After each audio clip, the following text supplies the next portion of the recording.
kesempatannya. Assalamualaikum warahmatullahi wabarakatuh. Selamat pagi rekan-rekan. Saya Mega Rizky Jawanti, NIM 2015-210739. Saya dari kelompok 6 yang akan mempresentasikan bab 8, yaitu struktur organisasi. Struktur organisasi ialah bagan yang menggambarkan posisi dan tanggung jawab setiap individu di dalam organisasi. Berikut ini saya tampilkan contoh bagan organisasi. Seperti yang rekan lihat di depan layar, Presiden Direktur menduduki bagan yang paling atas, yaitu posisi di mana memiliki tanggung jawab yang tinggi. Nama di dalam kotak menunjukkan pekerjaan yang dilakukan, sedangkan garis yang menjulang secara vertikal dan horizontal menunjukkan pelaporan, otoritas hubungan, dan koneksi antar atasan dan bawahan. Tingkat manajemen ditunjukkan dengan jumlah lapisan vertikal pada bagan. Terima kasih.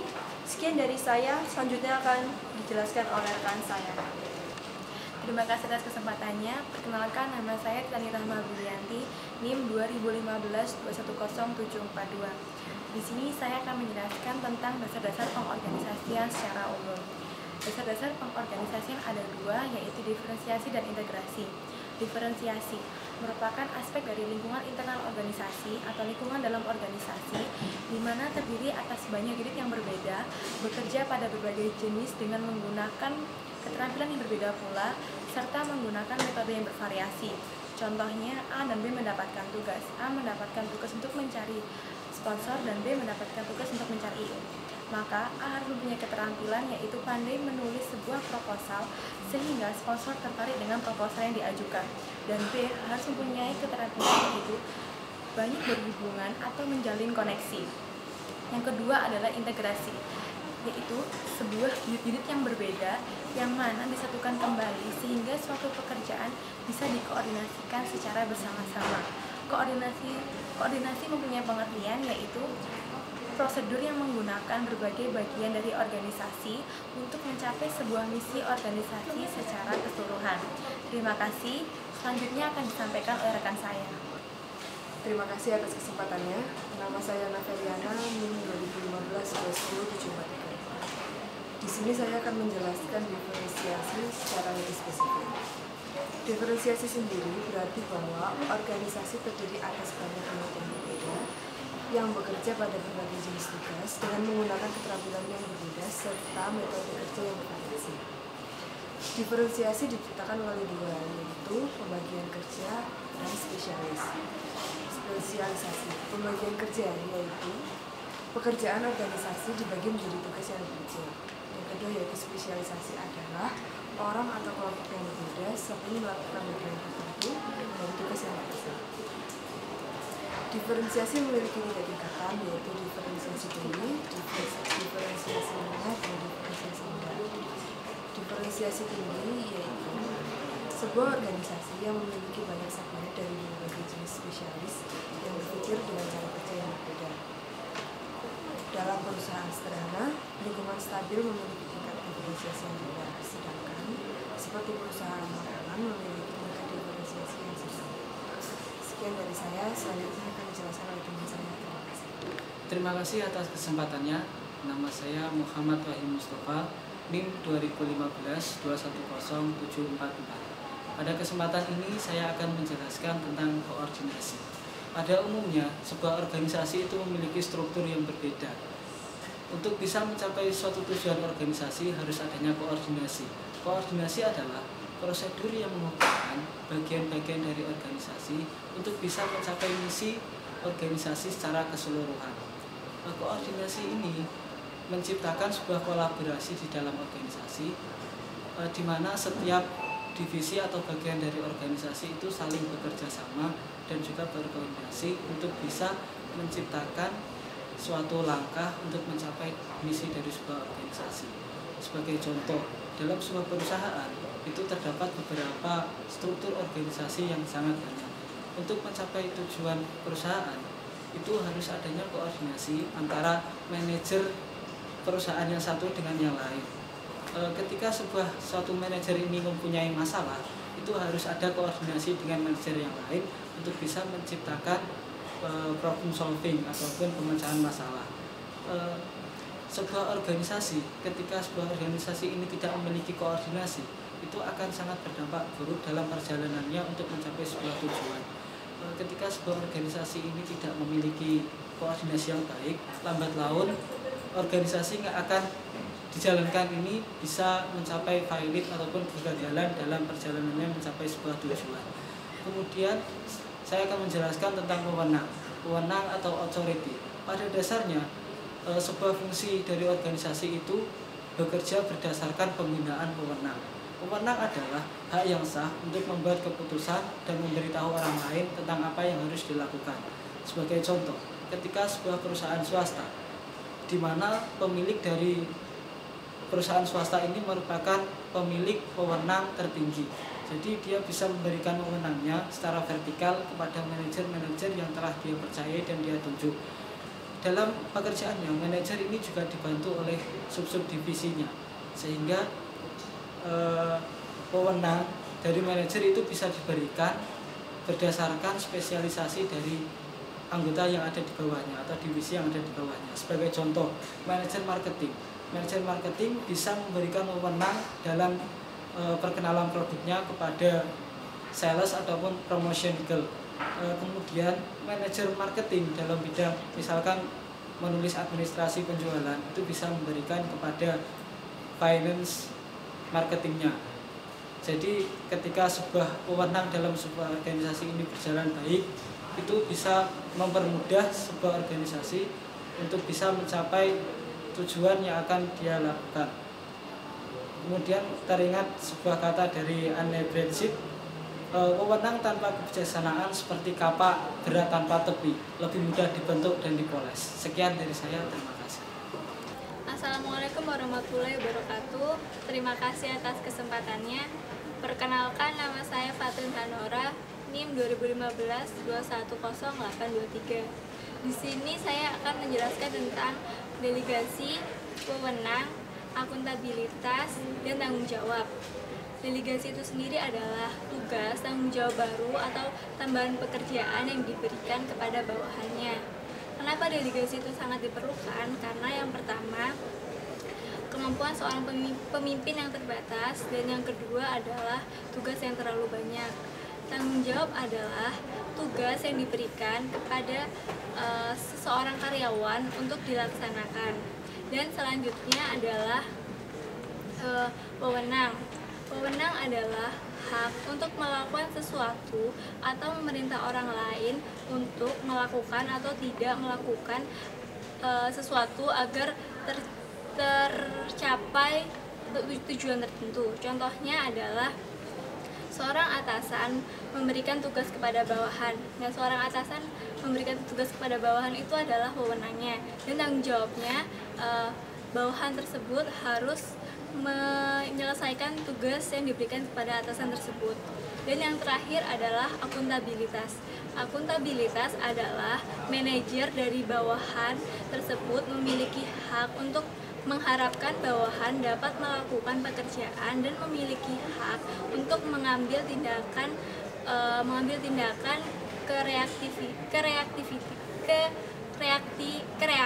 korektif jika bawahan gagal untuk melakukannya.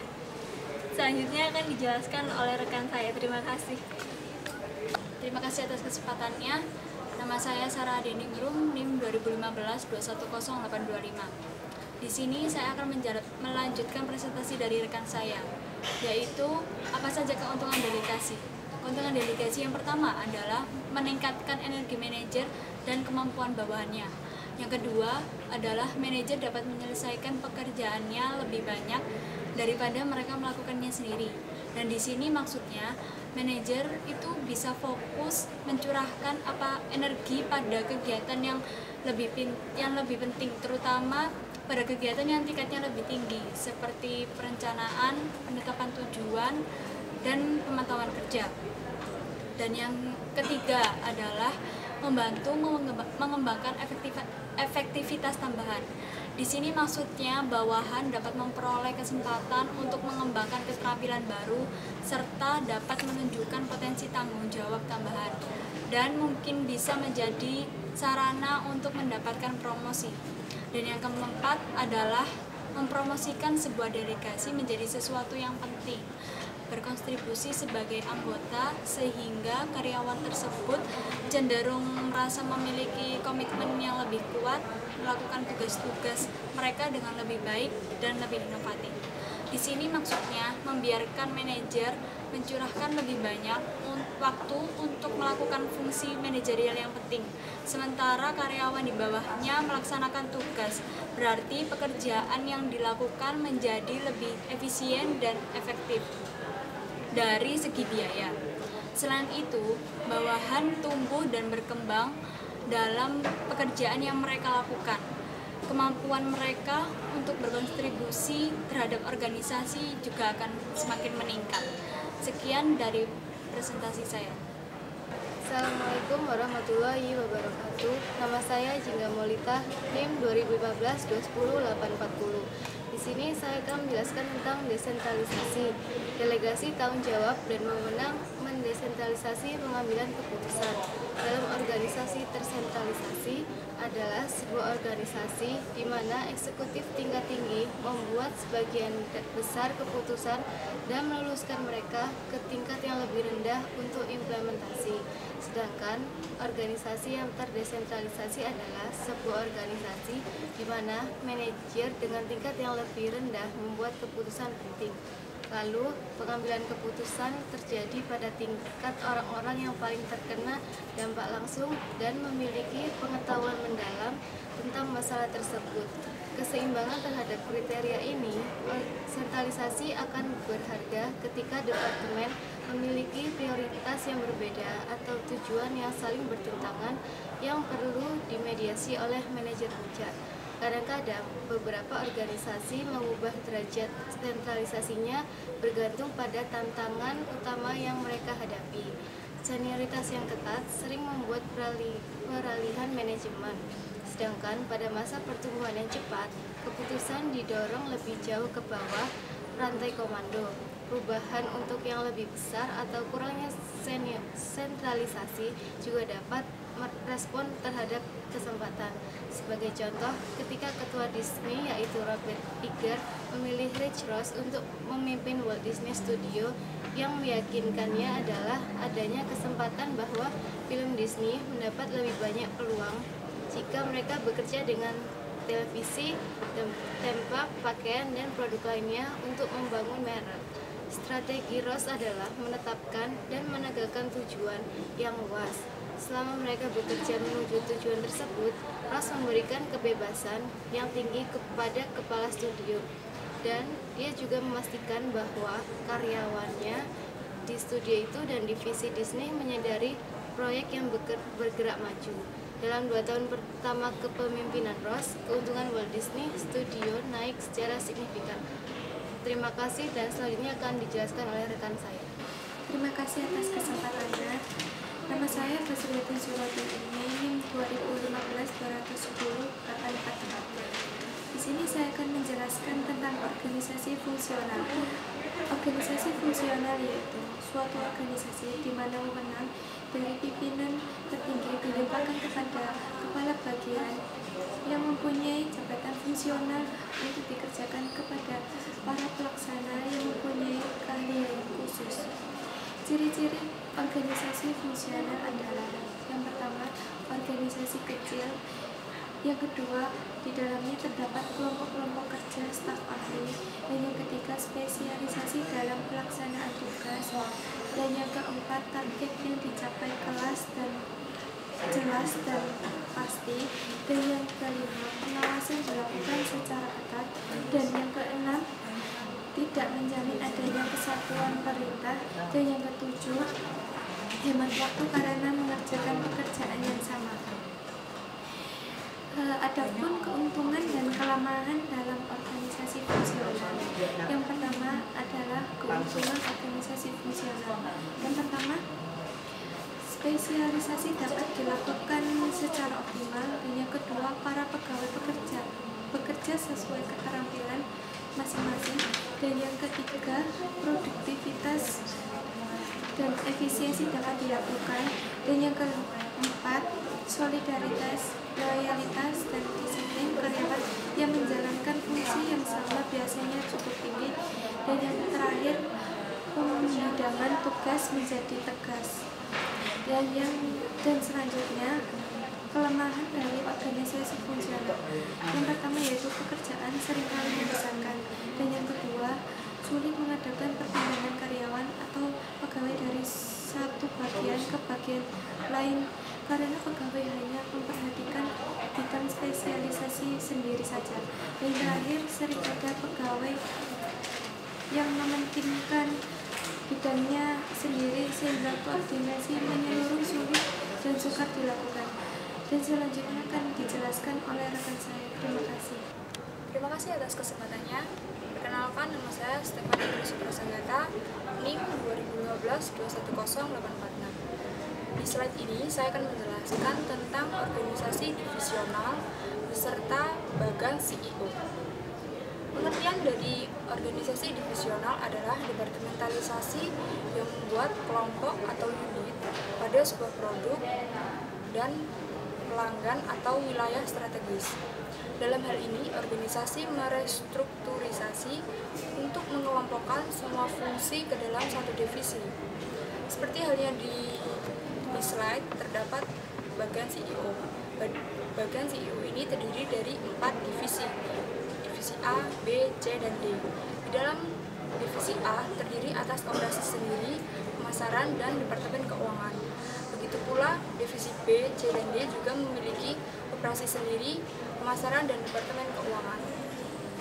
Dalam struktur ini, akan divisi yang terpisah dapat bertindak secara otonom guna mencapai tujuan dalam sebuah perusahaan. Organisasi dapat menciptakan struktur divisi dalam beberapa cara. Yang pertama, melalui divisi produk. Dan yang kedua, pelanggan atau wilayah geografis. Yang pertama, divisi produk. Divisi produk, mereka bisa diselenggarakan di bawah komando seorang manajer. Adapun keuntungannya adalah kebutuhan informasi lebih mudah dikelola, tanggung jawab tugas yang jelas, dan yang terakhir menerima pelatihan yang lebih tinggi. Dan cara yang kedua adalah pelanggan atau wilayah geografis. Adapun keuntungannya adalah mereka dapat memfokuskan diri pada pelanggan serta memberikan pelayanan yang baik dan lebih cepat. Terima kasih, dan selanjutnya akan dilanjutkan oleh rekan saya. Terima kasih atas kesempatannya. Nama saya Dimitriana Armusari, NIM 2015-2010-847. Di sini saya akan mempresentasikan mengenai organisasi matriks dan organisasi jaringan. Yang pertama, saya akan menjelaskan mengenai organisasi matriks. Organisasi matriks adalah suatu organisasi yang terbentuk dari hubungan pelaporan ganda, di mana karyawan melaporkan kepada dua atasan, yaitu manajer fungsional dan manajer divisi. Sebuah contoh yang bagus dari struktur organisasi matriks dapat ditemukan pada Time Age, yaitu menerbit majalah terkemuka di Amerika dan di Inggris. Sebagai contoh yaitu pada halaman utama majalah, manajer produksi bertanggung jawab untuk mencetak majalah kepada penerbit dan editor, serta eksekutif senior perusahaan yang bertanggung jawab pada aktivitas produksi. Kemudian, bentuk matriks berasal dari industri kedirgantaraan, yaitu pertama kali digunakan oleh TRW pada tahun 1959 dan pada saat ini kemudian digunakan oleh NASA. Pro dan kontra dari struktur organisasi matriks itu sendiri tidak terlepas dari kekurangan dan kelebihan. Di sini pertama saya akan menjelaskan mengenai keunggulan dari struktur organisasi matriks. Yang pertama adalah berbagi informasi mengenai lintas fungsi. Yang kedua adalah tingkat responsif yang besar dari para pelanggan. Yang ketiga adalah ide-ide kreatif dari para pelanggan untuk mewujudkan citra yang baik. Dan yang keempat adalah loyalitas pada organisasi. Kemudian saya akan menjelaskan mengenai kelemahan dari struktur organisasi matriks. Yang pertama adalah tanggung jawab yang tidak jelas yang diberikan oleh struktur organisasi matriks. Dan yang kedua adalah akuntabilitas yang sulit untuk ditentukan. Yang ketiga adalah kemungkinan konflik dan tekanan dari para pelanggan dari struktur organisasi matriks. Kemudian di sini saya akan menjelaskan mengenai bentuk matriks pada saat ini, yaitu popularitas dari struktur organisasi matriks itu sendiri mulai radam atau mulai padam pada tahun 1980-an dikarenakan pada saat itu struktur organisasi matriks mengalami sebuah kesulitan pada saat mereka akan mengimplementasikan sesuatu. Dan kemudian kunci utama dari mengelola bentuk struktur organisasi matriks itu sendiri tidak terdapat pada bagaimana cara mereka menerapkannya, tetapi bagaimana cara mereka untuk melakukan sebuah proses untuk realisasi struktur tersebut. Kemudian saya akan menjelaskan mengenai organisasi jaringan, yaitu sebuah koleksi independen sebagian besar perusahaan fungsi tunggal yang berkolaborasi dengan barang ataupun jasa. Organisasi jaringan adalah bentuk yang sangat fleksibel dari antara desainer, pemasok, produsen, distributor, dan pelanggan, di mana mereka mampu melakukan kompetisi mereka secara sendiri atau tersendiri. Sebuah versi yang sangat fleksibel dari struktur dari organisasi jaringan adalah jaringan dinamis, yaitu pengertian dari jaringan dinamis itu sendiri adalah pengaturan sementara di antara mitra yang mereka lakukan yang bisa dirakit dan dipasang untuk agar dapat beradaptasi dengan lingkungan.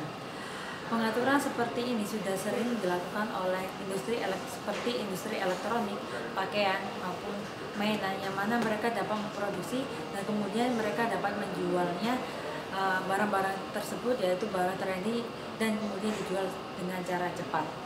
Kemudian peran dari pertukaran manajer itu sendiri, yaitu dalam jaringan dari yang terkontrol dan terkomando ini, yaitu adanya broker ataupun adanya makelar. Terima kasih.